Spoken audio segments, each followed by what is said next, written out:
Hi, my name is Kevin McDonald, and I'm declaring my independence. Independence from what? Why, negative thoughts and energy, of course. Chief among them, hate, division, and fear. You see, I know that we're all one, and together we can solve any problem, save our planet and each other. Please, join me as we come together as one and choose a better way to be. So now, let's begin with my independence report.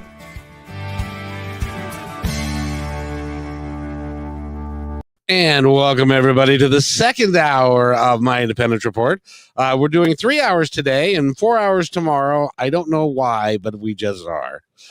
and after this interview, and we get done talking with Lyndsay, we're going to have Miss Freddie or something, and she's the lady of the blues. She's a singer, so a singer-songwriter. So that'll be fun. But I'm really looking forward to this hour because I got to tell you, Lyndsay, I'm going to attempt your last name and we'll see how it goes, okay?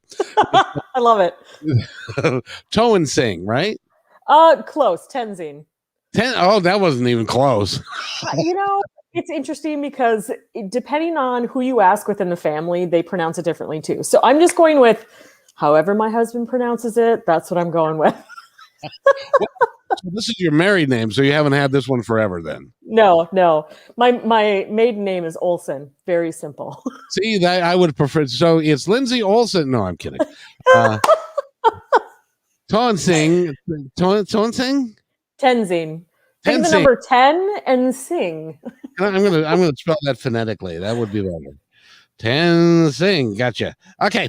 Anyway, Lyndsay's an author. She's written a book, and the name of the book is The Beautiful Unbecoming. And the reason why I'm glad that you're here is I have a lot of friends that are going through what would be called a spiritual awakening. Yeah. And they have no earthly idea what to do with it or how it affects them or what to do next. And some of them just get stuck in this thing about this spiritual change that's taking place within them, but they don't know how to handle it. It's kind of it's kind of weird that happens to them, but it does, and that's why your book is important, because you talk about all sorts of things in regards to how to get through that. So I guess we have to start at the beginning. Let's start with, what the hell is a spiritual awakening? Good question. And first and foremost, just normalizing that, right? Everything that people are going through, if they are going through the spiritual awakening, and they know that they're going through a spiritual awakening, and I'll just define it quickly. It's the process of waking up to your lifelong conditioning and programming that essentially made you who you are to this point. So it's the beginning of that deconstruction of who you've been programmed to be, to uncover, peel back the layers to get to who you truly are, and really how you're meant to operate in the world, not how you think you're meant to operate in the world. And so it's the path to the authentic self, to personal power, to personal freedom, to personal responsibility, and greater connection to the divine. And of course, after it's all said and done, hopefully you're living this beautifully authentic, inspired life. And so it's so normal when people are going through this that they don't know what the hell is going on, who to talk to, because nobody's talking about, I shouldn't say nobody, more and more people are, especially with 2020. But I wrote this book in 2020 knowing that it was a catalyst for collective awakening. Is it true? It's been my experience that it seems like every person that I know that's on the planet that I personally know, they are going through a period of time when they're going, is this all there is? What am I truly supposed to be doing? And how do I act on that to get that done? Do you find that is part of our human experience as we get some experience in the world? Then we decide, God, is this it? Is this all? Yes, 100%. And it's interesting because it can happen at different stages for people. So some people talk about, I'm going through a midlife crisis or a quarter life crisis, or they're going through a divorce or a major breakup, or they get fired from a job that they wrap their identity in. And that can be the catalyst to start going, wait a minute, what am I doing with my life? But it can also happen, and the people that I work with more often than not, they've kind of reached that point in their life where they achieved all the things, everything, that they were told from their families, from society, etc. This is what I should do. These things, this path will make me happy. And they're waking up going, I'm miserable. What is this?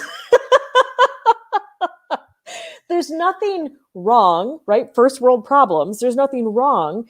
But at the end of the day, they're still miserable with their job. They may be miserable in their relationship. They may be miserable in every aspect of their life. And so it may be a crumbling that happens, or it may be this more gradual waking up of, there's got to be more to life than this 9 to 5 or 9 to 9, as many people are overworked.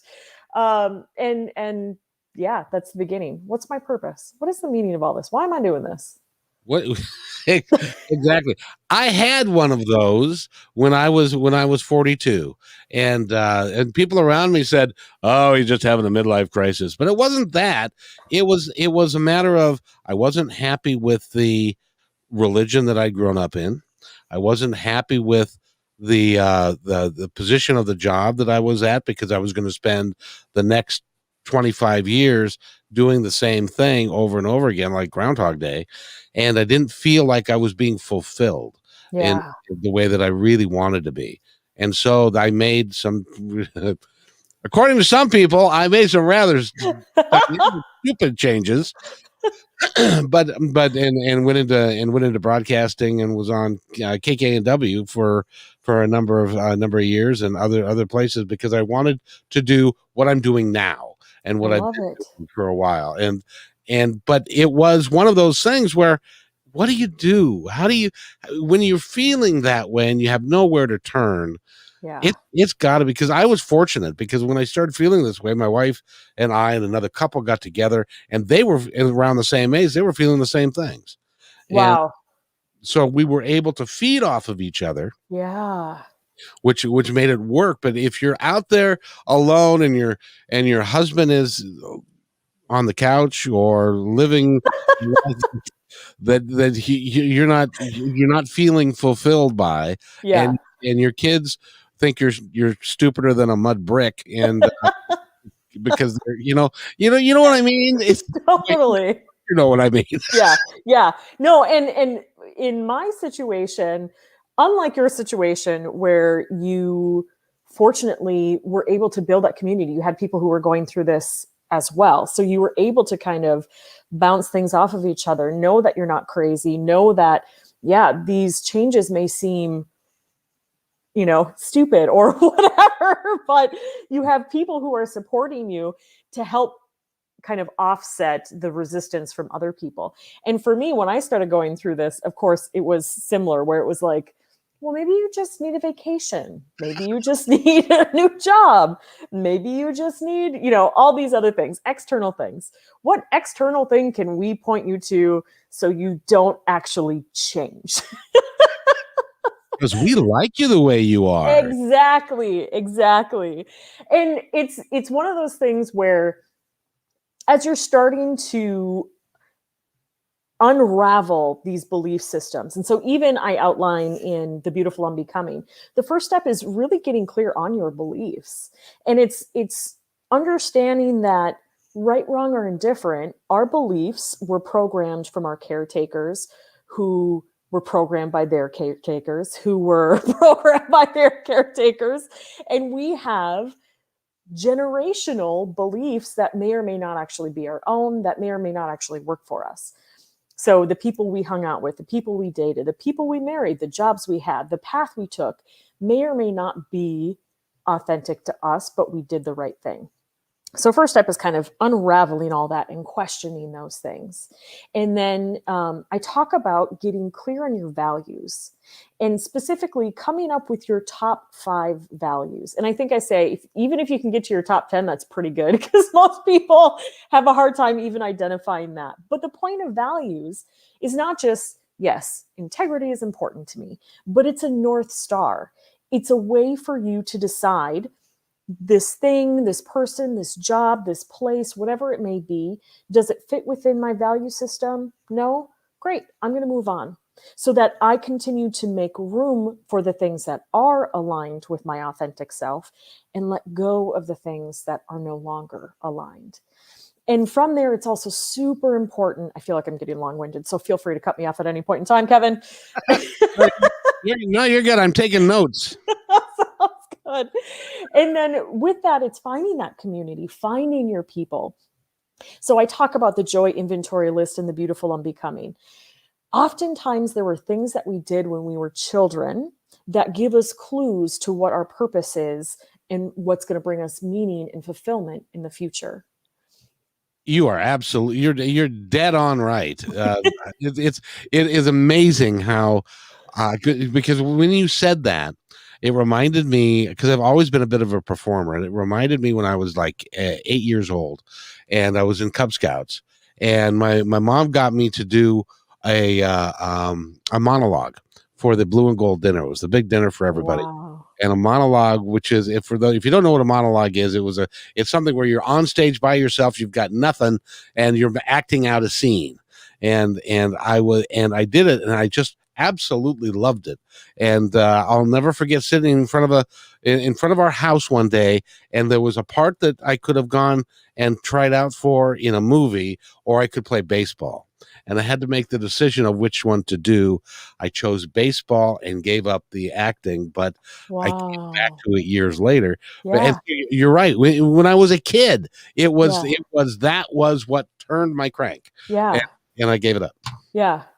I love, though, that you're coming back to it, right? And that was part of, when you hit 42 and went, wait a minute, what am I doing here? I don't want to keep doing the same thing every day. Groundhog's Day is not for me. And so you found the things that really resonated with you. And I can't remember who said this. I actually saw this on a episode of Somebody Feed Phil, which is a very delightful foodie show. But they were talking about the architecture, and the woman had said, if you want to create anything exciting, you have to be excited about it. And I think that's such an incredible, powerful way to live life. Do the things that make you excited. Don't do the things that you feel like you need to, because then you're going to be drained, you're going to be tired, you're going to be crabby, you're going to be resentful, it's going to feel heavy. If you do the things that make you excited, pretty soon the whole world opens up to you in a magical, incredible way. You're right. You're right. Because I grew up with, okay, I got married at 25. She was 21. We had 2 kids. We had a house. I had a good job. I had a career and all of that. And at one point it was like, that ain't enough, kids. That just Yeah. ain't enough.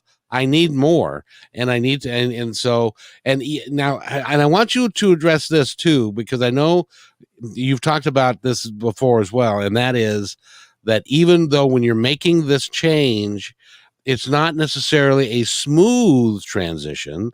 It can be a rather bumpy ride. Oh, yes. Oh, yes. And so I kind of bucket everything under this resistance category. And resistance not only comes from within, but it comes on the outside too, from the people that we are surrounded by. And we talked about this a little bit right at the beginning. People want you to stay the way you are. They're comfortable with that. You be you, Kevin. Keep being you, because I love you just the way you are. And if you change, does that mean I have to change? Does that mean I need to look at the way I'm doing things? And oh, by the way, that paycheck really is nice to have. Totally. Oh my God. And then the guilt that comes, right? There's so much guilt when you have everything, right? Why would you want to change your life? You have everything. You can do whatever you want, whenever you want. You have the beautiful home and the great paying job and the amazing partner. Why would you ever want to change anything? As you are like having panic attacks, anxiety fits on your way to work, on your way home, before you go to bed, in the middle of the night. Like, there are signs and symptoms within our bodies, which are brilliant beings, our bodies, that tell us something's out of alignment. And those things will keep getting louder and louder and louder on the journey.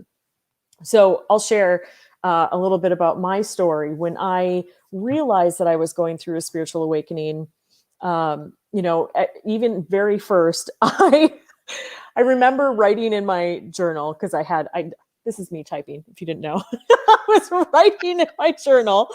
I was like, this is not a spiritual awakening. 2 months later, I was like, this is absolutely a spiritual awakening. Well, but while we're here, because I'm going to be flashing up comments across the screen of people that are listening, and this is Chandra, and I would like you to address her issue, which is, hello, I'm newly awakened here, and it's been a struggle. So, Yes. Yeah. So first, Chandra, thank you for being here. Thank you for listening. Thank you for your comment. And know that it's super normal. The struggle is super, super normal. And as we are taking off the old beliefs, the old behaviors, we have this really beautiful part of our brain. I call it the ego, not the like, I'm amazing, but like the ego part of our brain that was developed to save us from the saber-toothed tiger. It was created to keep us alive. And to do that, it's pretty simplistic. The things you did yesterday, it kept you alive. So do those same things today. So that creates this internal struggle when you're like, I don't want to do the same thing anymore. I want to do this thing. And your ego's going, no, unknown, saber-toothed tiger. But today, the saber-toothed tiger is traffic. It's your boss. It's your partner. It's the kids. It's all the other things. And so breaking out of this, not to say, go away, ego, but really to embrace it and say, I see you, I hear you, I understand you're scared, but this life isn't working for us anymore. So let's make some changes. And through that, there's times where, even with my story of, I started to make some changes and then I went, no. I can keep doing this for another 6 months to a year. I can keep doing the same thing. And then I would get hit with another medical thing. For me, my awakening, there was a lot of whispers. And when I wasn't listening to the whispers, they get louder. And for me, that came in the form of medical issues. And so suffered from migraines. I had breast cancer scare. I had emergency gallbladder surgery. And so every time I kept coming to the point of, nope, I'm not going to, I can do this old life for another 6 months. Another medical thing would come up to be like, nope, life is short. You need to keep moving. And so you have this internal struggle that happens. And then again, you have this external struggle from people around you, the friends and family who, if you start changing, they feel like they need to look at themselves. And that pisses people off. That triggers people. In a word, yeah. It really does, because when you're going through that, I wanted to ask you, is in my experience, what happened for me was when I started to feel uncomfortable with what I was doing and I wanted change, the universe has this peculiar way of lining things up to do what to help you make it easier to do what you say you want to do. Yes. And what they feel on the other side and your higher self, that where you want to go. It's amazing how it kind of lines up if you pay attention. Unbelievable. Yes. And so one of the symptoms, if you will, of spiritual awakening is seeing these signs and synchronicities of the universe. And you are 100% right, Kevin. The universe all of a sudden conspires in your favor. What you may not realize is that the universe has always been conspiring in your favor, but now you're starting to pay attention. Exactly. And so I even share with people, when I first left corporate and went into coaching full time, I had 6 months of money saved up to get me through those 6 months. I was like, if I don't have some paying clients by then, I'm never going to make it, and I'm going to have to go back to corporate. Long story, less long. A lot of moves, a lot of changes, a lot of debt was paid off, and things ended up working out to where suddenly I had a lot more runway. Instead of hustling like I've always done to try to make things happen, I got to sit back and go, how do I want to create this business? And that was such a powerful mind shift for myself to be like, wait a minute, the universe is 100% supporting my back right now. because this is in alignment for me. I share another one. I had a client who thought it was about the job. He left, went to another job, realized it wasn't about that job, went back to the other job. When he got back to the other job, he got a promotion in a different structure of the organization and got a promotion financially, in status, and is like loving life now. And it was realizing again when it's what is out of alignment and what's in alignment. And when you go back into alignment, the universe then will help push you forward, propel you forward. It's truly remarkable how that works. When I had my well, the first thing is, and I want to ask your opinion on this because it worked for me, is that I had this friend this couple that I had, we were friends with, and he said, "This is what I want you to do." He was a little bit more spiritually advanced than I was. He said, "This is what I want you to do. I want you to go into a metaphysical bookshop, and I want you to pick and buy the first book that speaks to you." I love this already. So I did, and it was like and which led to, it was Journey of Souls by Dr. Michael Newton, and it's about life between lives and what happens after we die, and that we're setting ourselves up. It was kind of a blueprint of what we were on the other side and how we came here and so forth. So it was like, okay, that makes total sense. And then somebody else came to me and said, you might like this Conversation with God thing that Neil Donald Walsh has done, and I think you might find that interesting. And so I read that, and it was like, all right, I get it now. It makes sense to me. Yeah, it's super funny you say that. I was at East West Bookshop up in Seattle, and as I was standing there at checkout getting some things, probably sage and whatnot, and a book literally fell off the shelf. Literally fell off the shelf. And it was a Carl Jung book. I have it sitting over there. It's like Man and His Symbols, I think. I'm trying to read it. Anyway, but so I got it and I read it, and same thing. It was just like, whoa, this makes so much sense to me. And it talks about, how different symbols, whether in our dreams, whether in life, the synchronicities that happen. Carl Jung, synchronicities is one of his concepts. It's incredible how the universe will start giving you those tips, those signs, those random things of books falling off the shelf, or an amazing friend suggesting just whatever book you find, go and do it. Because teachers come also in many forms. They come in the form of a book. They come in the form of our friends. They come in the form of our family members. They come in many different ways. And so just following those things, I keep saying the path becomes clearer with each step you take. You just have to take a step, and the next one appears, and the next one appears, and the next one appears. And sometimes it can take years for those steps to appear. Yes. In my case, I got all excited. This friend got all excited about doing a TV show and talking about spirituality and all of the things that we were discovering. We couldn't do TV, but we could do radio.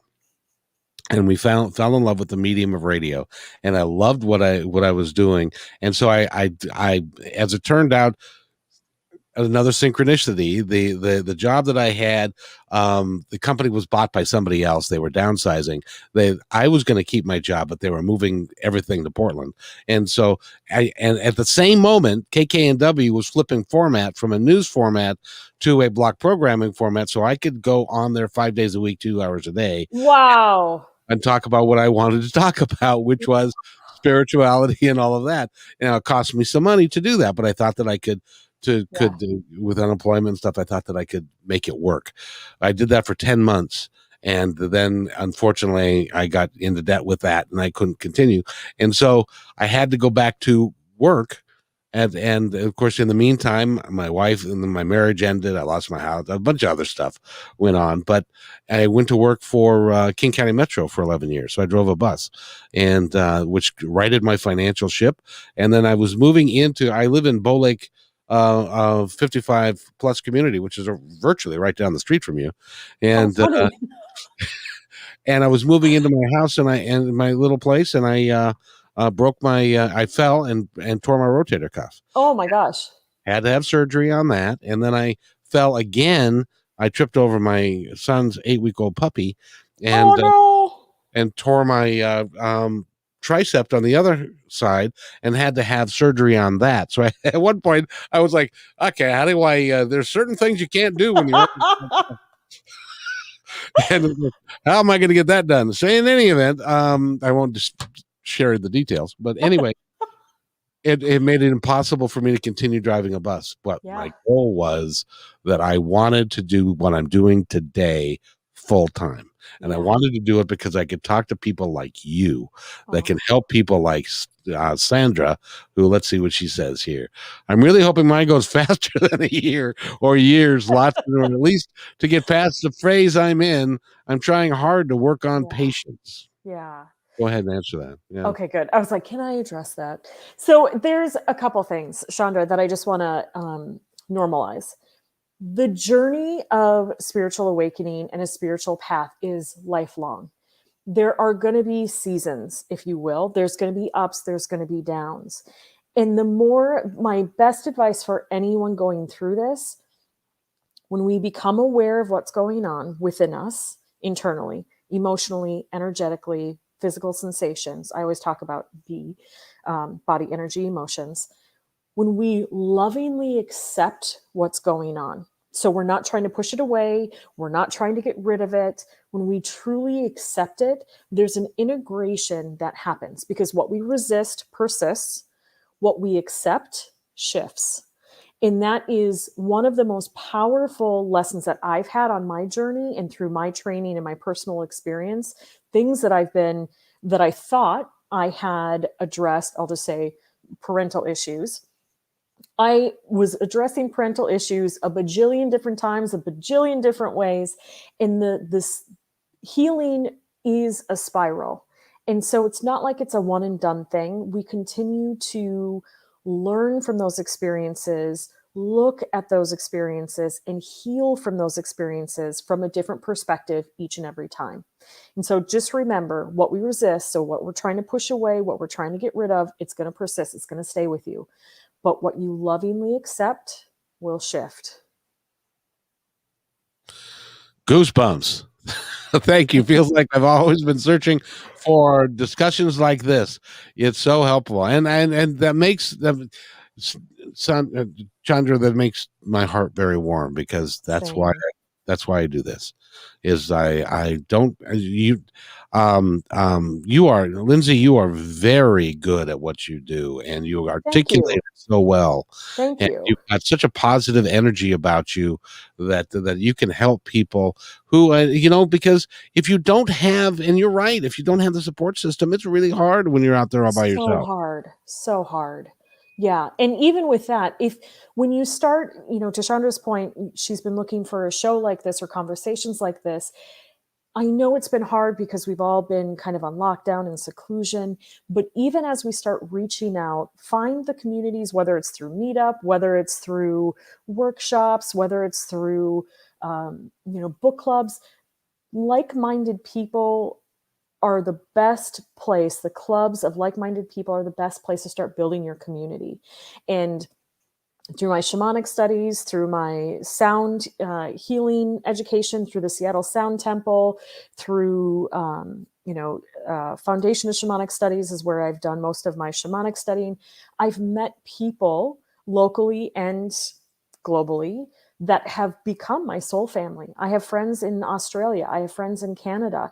And when things are coming up for us, because they always will, having those people, there's no better support than having someone who gets you, who allows you to just be, who's not trying to fix you, who's not trying to Pollyanna you, it's just allowing you to be, allowing you to express, and allowing you to feel whatever it is you're feeling and support you in the way that you want to be supported.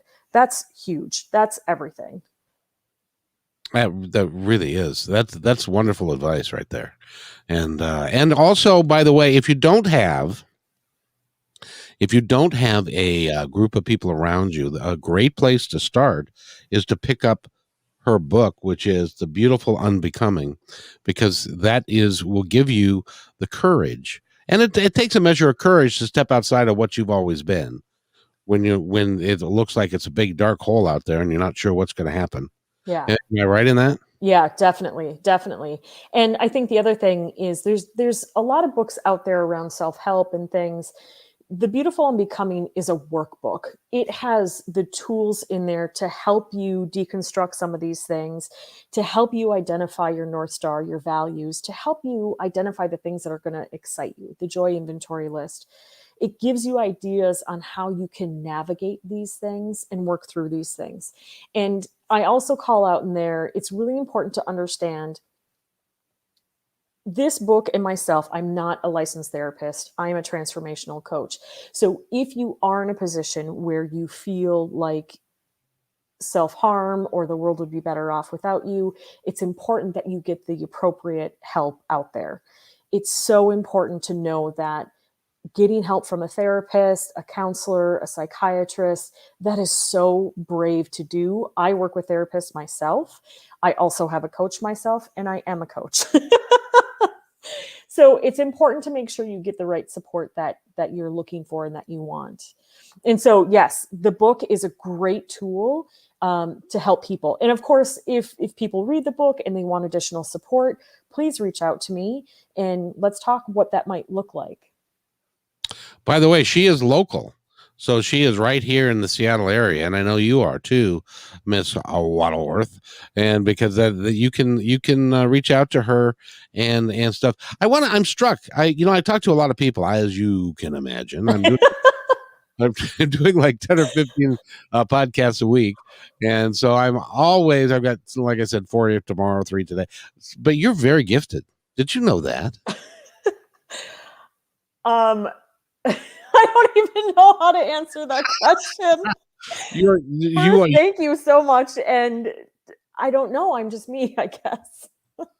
No, you are very gifted. You've got a very positive mindset about you, and you know, excuse the expression, you know your shit, girl. Thank you. I I am a lifelong learner. I am a lifelong explorer, and yeah, I live and breathe this stuff. I don't just talk about it and teach it. I live this way, and I think that's a big difference for some people. Is that this isn't just a thing out there that I talk about. Like this is my way of being. And she wants to know if you have a Facebook business page. I don't have a Facebook business page, but my page is it's either just Lyndsay Toensing, like IG, it's Lyndsay Toensing, and on Facebook it might be Lyndsay KRT. I should know this better, and I don't. Well, just go look up Lyndsay Toensing Yes. on Facebook, and I'm sure her pages will come up at one point in time. And Yeah. speaking of which, I just had a thought that would be a great way for you to build a like-minded community on Facebook where people can get together and you can work with them around the world and help them do that. Yeah. That's amazing. Just I a thought. do have a small private group called the Magical Maven Collective. And right now there's just 30 of us, but it's mostly people that I've known professionally or in school or things like that, who we do come together to talk about different things around spirituality, around metaphysics. Sometimes I do readings on there. Yeah, so great point. Thank you, Kevin. And thank you, Chandra. The Magical Maven Collective is a tiny community, but please, if you are interested, please request to be invited or to join, and I will invite you in. Question for you. You said readings. When you do readings, what do you do? Yeah, great question. So it's very interesting. I am an intuitive medium and an energy healer. So when I do my energy healings, which is a combination of Reiki, sound healing, and shamanic practices, I get information for people. And sometimes that is connecting with someone who's passed over. And sometimes I'm just getting images that I then share at the end of a session. And a lot of times it's validation. Sometimes it's like, here's what I'm feeling, because I'll also feel it within my body. I'll feel it somatically. So sometimes I'll feel physical pain. Sometimes I'll feel emotional pain.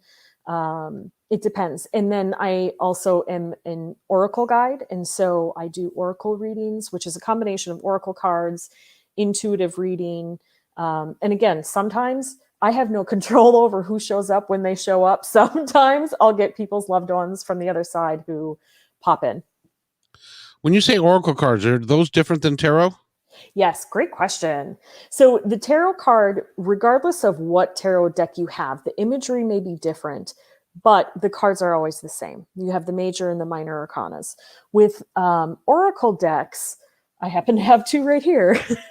Oh, So that's a surprise. I know, surprise. Colette Baron Reed is my has been my oracle card teacher. And so each deck is different. There's a different number of cards. There's a different theme. There are different meanings. And so with oracle cards, I love them because each deck kind of has its own personality. And depending on what I'm doing a reading on or who I'm doing a reading for, if I need some tough love, I might grab this deck. If I need some more gentle love, I might grab this deck. And if it's really more about connecting with nature, I might grab my spiritual animal deck. And so just depending on what's coming forth. But yeah, very different, both equally fun. I'm much more well-versed in oracle than I am in tarot. I assume that because of your intuition gifts, that you incorporate that into your coaching practice. 100%. Yes. Yeah. And so it's interesting because, and I guess we haven't really talked about this. I come from the business world. So very logical, analytical, analysis, data, all of that good stuff. And so I spent nearly 17 years in corporate leading business and marketing strategy teams before I fully stepped into coaching.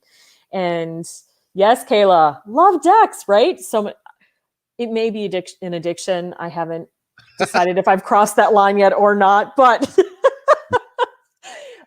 when it comes to my coaching, and even when I was leading teams, often my intuition would come in. And for a long time, I didn't really talk about it. I would just say, this is kind of what I'm getting.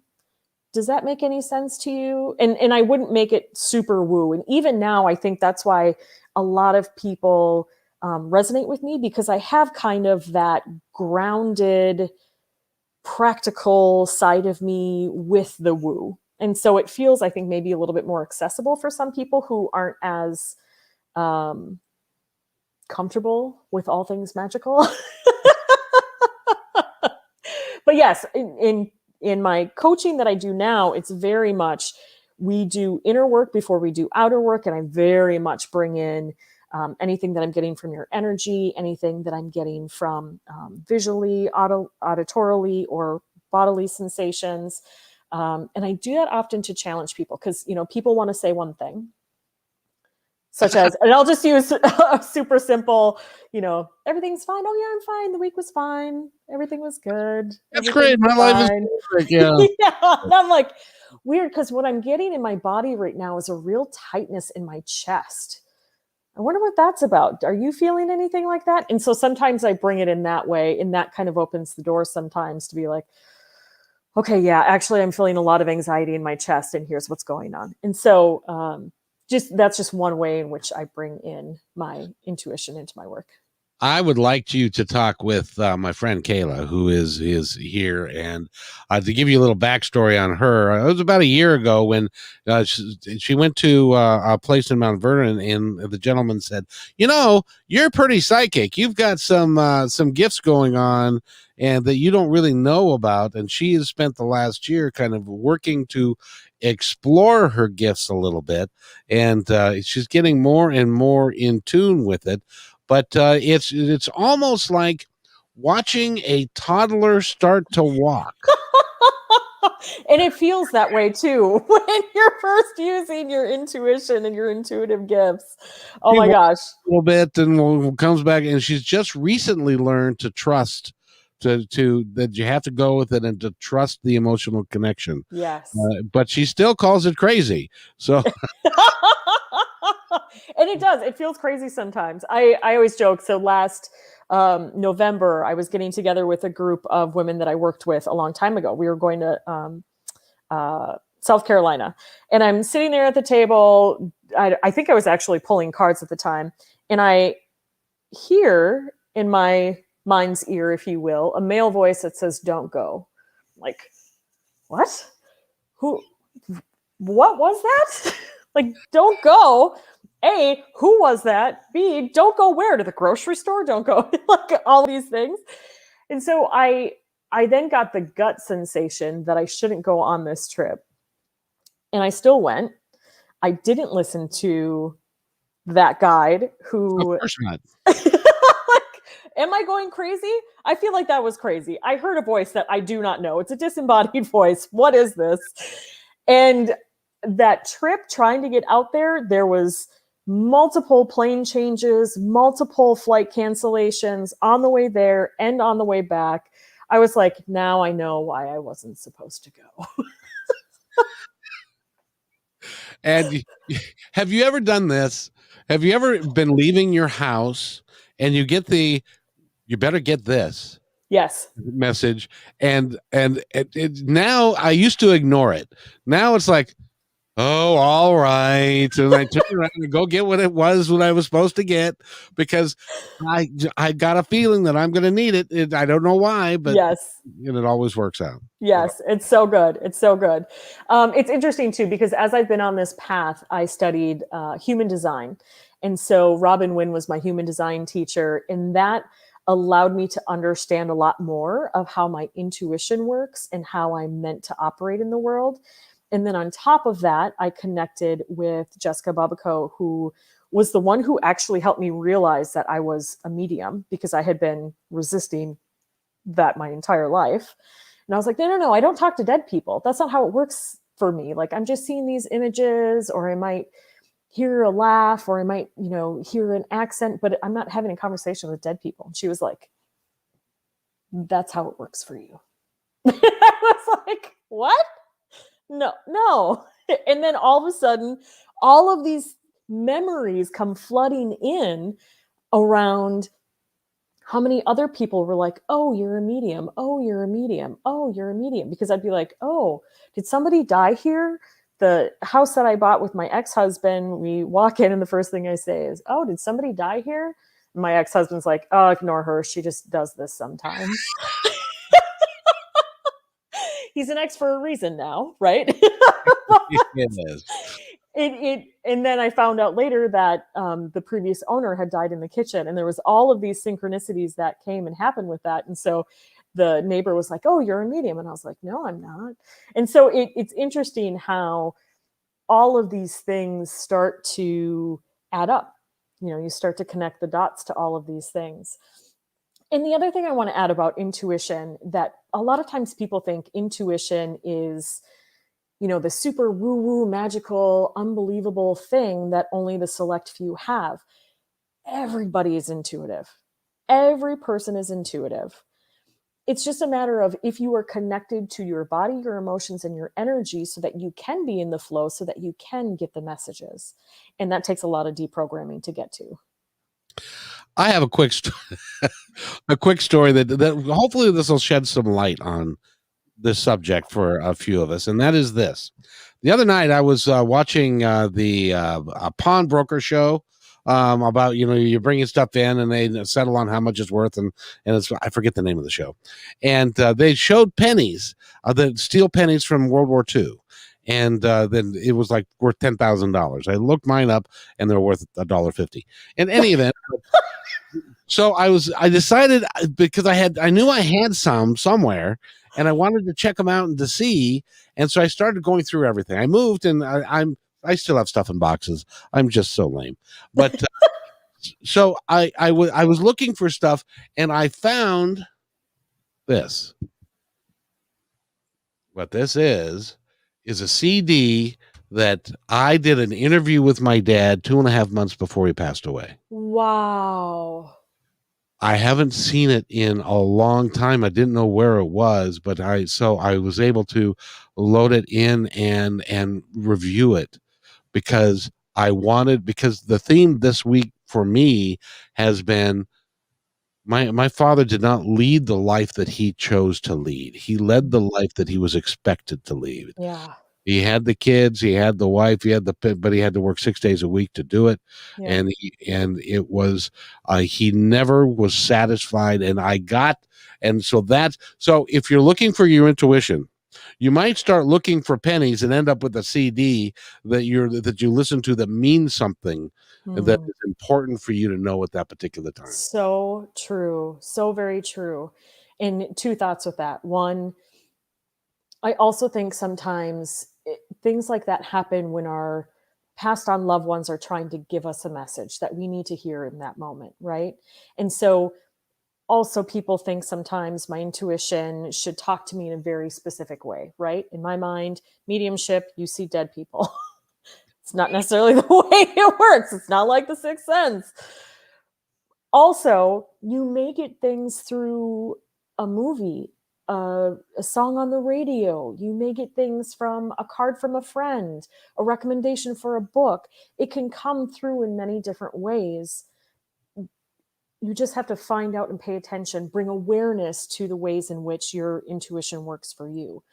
And then the other thought with that, talking about your dad and not living the life that he wanted to live, but doing the things that he thought he should do.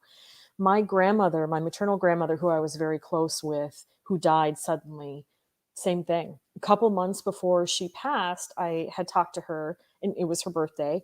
And she just said, I feel like I wasted my life. So I just want you to be happy. And that, when she passed, that, and today just keeps playing over and over and over in my mind.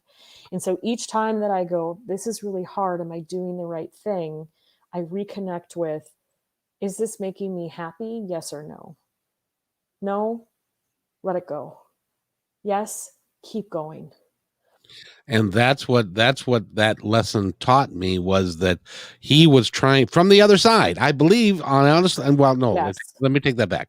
I know that he set it up because what he was saying to me was, thank you for doing what you're doing, thank you for following your heart, Mm, and be proud of yourself because I'm proud of you. That's what he yes. was telling me, Yeah. I think. Full body goosebumps, arms, face, which for me that's my somatic sign that that's speaking truth. And I believe that, and I believe that I'm on the right path, and I believe that working with people like you, I'm just thoroughly enthralled with you. I have to tell you, Thanks, God. you are really, really talented at what you do, and you've got a great heart. And I would love for Kayla to give you a call because she is a toddler, and Yes, she still, as she's what, a toddler that is walking and then they fall on their butt and it doesn't hurt them because they're wearing a diaper and stuff. But it's like, oh, then I got to get up but she's working. You know what I mean? totally, totally. Kayla, reach out to me. We'll connect. I also I have it right now just because we recently moved. There's actually, you can't see, but to my right, a whole stack of boxes over here. Don't fall. Yeah, I know, right? Don't go this way, otherwise you're just going to tumble. But I was also teaching intuitive development class to help people, right? Especially those who are maybe coming from a more pragmatic background, who are interested in it but are a little nervous about it. And so with my intuitive development class, I would help people through that. And one, it's building awareness. Two, start experimenting, having fun, and then practicing. Practice, practice, practice, practice, practice. And practice with things you don't even think that would make a difference. And so I've always done readings for people. And then I had, just as an example, I had a friend reach out and she was like, hey, we bought this new house down in the Carolinas and would love for you to do a reading on it. I was like, a reading on a house? I don't know if I can do that. So then, we did it. I connected in and I was like, I'm seeing like those crystal door handles on some, but not all. I'm seeing that there was a fire in the house. I'm seeing like all these different things. And so some of it, she was like, oh my God, yes. And so she literally picked up her laptop, walked through the house and showed me like where there were the crystal doorknobs on, where there were ones that were off. And the theme that kept coming up was like, restore it to its original glory, essentially. And so that's what her and her husband are doing. She was like, I don't know what the fire is.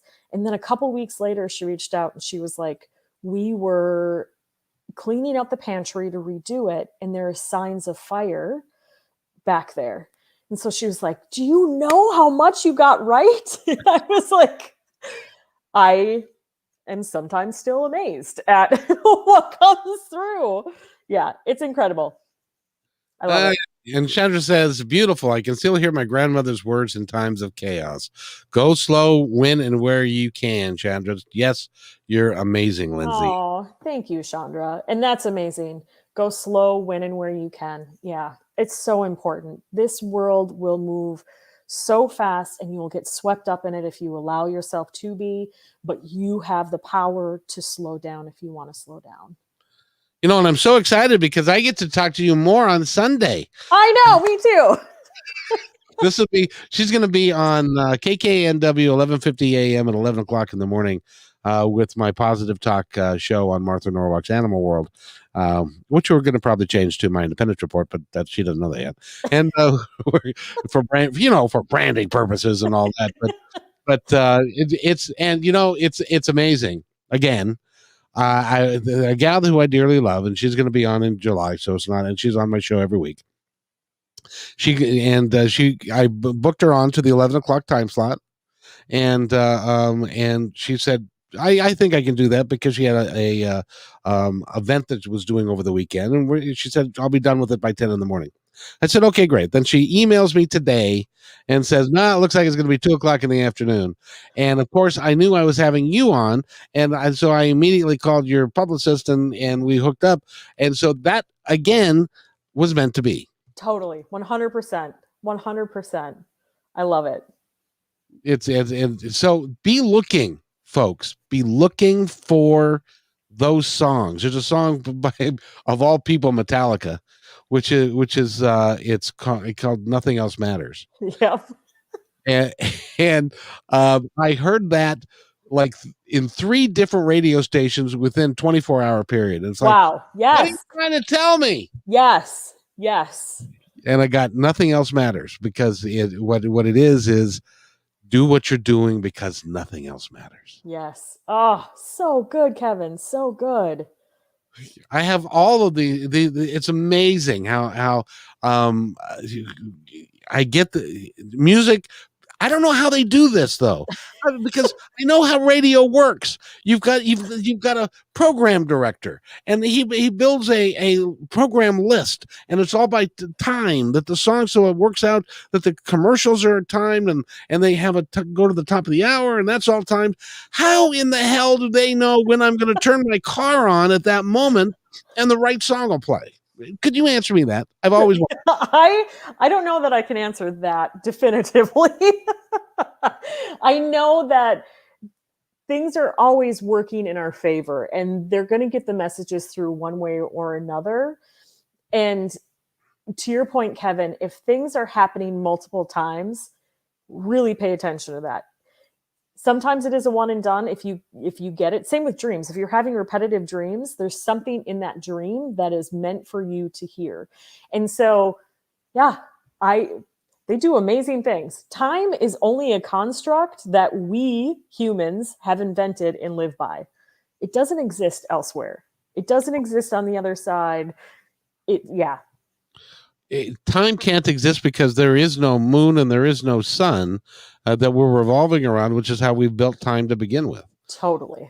It's pretty amazing. You know, doggone it, I have to go. But I'm looking forward to seeing you on Sunday. And as always, I want to give you a moment to tell our audience anything that you feel they need to know at this moment. Oh, awesome. Thank you so much. First, Kevin, thank you so much for this. This has gone far beyond my expectations. So I really appreciate the opportunity to be here. I appreciate your engagement. I appreciate the engagement of those who are catching this live, and for anybody who catches on the replay. Know that anything that you need, you have internally. It's just about getting quiet enough to hear your own inner wisdom. Thank you guys so much. If you guys want to connect with me, lyndsaytoensing.com, Lyndsay Toensing on IG. and maybe Lyndsay KRT on Facebook. And get the book, The Beautiful Unbecoming. Can I put that on my website so that people Yes, can? please. As soon as they're working on my website, it'll be done soon, and then I'll have it there, and it'll be Awesome. on Amazon, right? Yes, I'm on Amazon. They'll be able to click right through and go to Amazon and pick up your book. Yes, awesome. I've got to go talk to the Lady of Soul next, and but I really appreciate you having here. So if you'll stay right there for just a second, I got to do this, and then I'll be right back.